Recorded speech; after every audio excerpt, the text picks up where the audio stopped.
Hi guys, welcome to another episode of Rock Bottom Airsoft. This is a bonus video, just a quick upload today. It's good to see you again.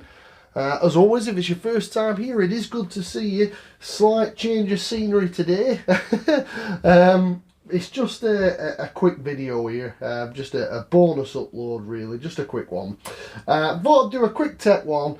If you've been following the channel, you may remember I did a bit of chrono a few weeks back now, I think it were, where we tried using my Frankenstein replica, as I call it, which is this one, and it wasn't feeding, and that's because I'd put a new barrel, a new hop unit, a new hop rubber and a new nub in it, and I hadn't tested it, and it was misfeeding. Now I was using one of these prowin rotary hops.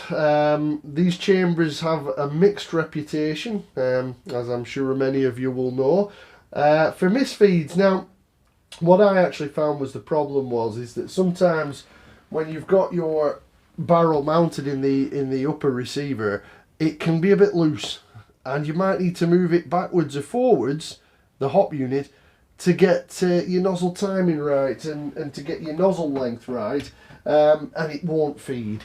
I've dropped BBs down, they're dropping in no problem, so that's not the issue, and the mags were feeding absolutely fine. So I suspect it's the positioning of the hop unit that's causing the problem. Now normally with a hop unit, you can see this little tab on the top, you'd have a spring on there, similar to what you get off a biro or something like that, you know, a pen, which will push the hop chamber back and put it up against the face of the gearbox, as it were.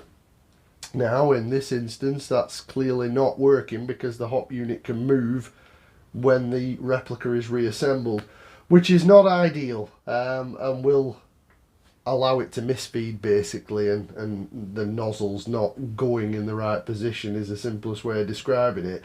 Now you can do things about that with different length nozzles and things like that. But a quick easy fix if you are having problems, or indeed if you lose the spring off the top of your hop unit. What I've had to do on occasion, now whether this is a right or wrong fix, or whether it can cause more problems than good, I've never found that it has. It usually works for me. It's always handy to have a selection of washers and O-rings in Airsoft, especially if you're using gas replicas like gas blowback pistols, that type of thing. And you can get selections of O-rings such as this from your local hardware store or DIY store for not a lot of money at all. And what I would find is that you can move the hop unit back if it's not staying in position, if it's moving around, by using a washer or a rubber O-ring. In this case I have a selection of leather washers as well, but I found that the O-rings work quite well because they stay in position. So what you basically do is take one of the O-rings, run it over the end of your inner barrel up against the face of the hop unit here, and then reassemble. And then when you push the lower and upper receiver back together, the O-ring should keep the hop unit as far back as it can do. You might find that it's kind of stiff trying to get the O-ring, the hop unit and inner barrel back in, but it should go in no problems. And then once it's in, you might find that you need a little more pressure to put the upper and lower receivers together, but that means that this is being forced back against the gearbox as hard as it can. Don't over force it. If your washer is too thick, then use a thinner washer, and that'll prevent any damage. But yeah, that's just a tidbit for hop units. If you're having trouble with the spring, if it's not strong enough, if the hop unit's still moving, then shim it back using washers on this part of the barrel here, and that'll cause you no problems. Bear with me. I'll put one. Okay guys, now as you can see there's now a little rubber washer around the end of the hop unit there at the barrel side, and that will create enough tension. It's rubber, so it's kind of squashy, between the face of the upper receiver and the face of the gearbox to hopefully push it back into position.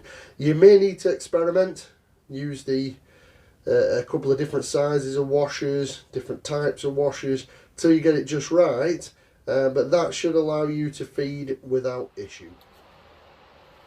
Okay, so we've done our shimming on the hop unit with the rubber, as I mentioned. Let's try it now.